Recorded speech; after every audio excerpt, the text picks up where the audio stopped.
I'm currently sitting at a retreat center in Kenosha, and I'm gathering for this 2 day event with a bunch of pastors of other denominations, and we're gathering under the theme of moving from fear to hope.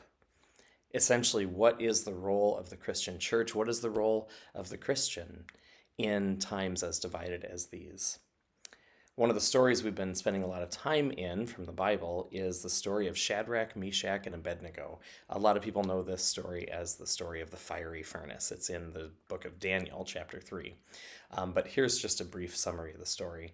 Essentially, King Nebuchadnezzar is so insecure and so obsessed with his own power that he builds a golden statue of himself, and he issues a decree that anytime the music plays, everybody needs to bow down and worship that statue of him. Of course, someone reports their neighbors, hey, Shadrach, Meshach, and Abednego, they're not bowing to the statue. So the king is enraged and he calls them in and he says, I'm going to make the music play one more time. You better bow down and worship that statue. And they say, we won't do it. The threat is, if you don't do it, I'm going to throw you in the fiery furnace. Then there's this beautiful line where these three Hebrew boys say, this is verse 17. If our God, whom we serve, is able to deliver us from the furnace of blazing fire and out of your hand, O king, let him deliver us. But if not, be it known to you, O king, that we will not serve your gods and we will not worship the golden statue that you have set up. What a powerful example of faith-filled resistance. As faith leaders, we've been talking about what this story might have for us in these fraught times we're living in right now. And three main things are coming up for us, and I wanted to share them with you.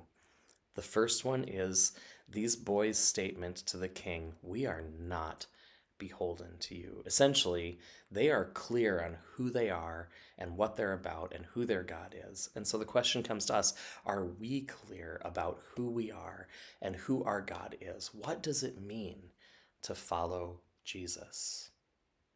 The second thing that's coming up for us is essentially these boys say to the king, we're living for something bigger. And for us, that brings up the question of what do we believe in deeply? What are we fighting for? What is the core of our faith? A God who offers mercy and justice and love to all. That's the core of my faith. The third thing that's coming up for us out of this story is the fact that these three boys look at the person who has the power to throw them into the fiery furnace, and they say boldly, we will never serve you, because we're called to serve God. So for us, it brings up the question of what are the lines we will not cross? So a lot of things have been stirring in my heart, and I wanted to make this video just to share with you a couple of them. First, I'm pretty clear who the God is who has held me my entire life, and who the God is that has brought resurrection to this point in its collective life. And that is a God of love, a God of inclusion, a God of justice, and a God who offers grace to anybody who needs it. The other thing is that statement from the three boys of, we are not beholden to you, we will not serve you. And so I'm thinking about what are the lines we will not cross.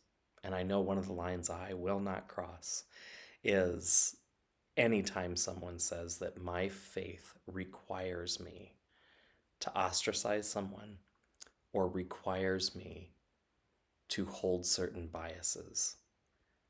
I ask that God's constantly renewing my heart, constantly awakening me to the new ways I can experience God's love in my daily life. So that's my prayer for you as well today, is that we might take a cue from the courage of these three Hebrew boys who look at the most powerful person in their life and say, we will not follow you. And we know how that story ends. God shows up with them, saving them from the fiery furnace. So whatever it is you are walking through today, whatever it is we collectively are walking through, may we stand on that solid foundation. I'm thinking particularly of the song where we sing, on Christ the solid rock I stand. All other ground is sinking sand. May that be our foundation today.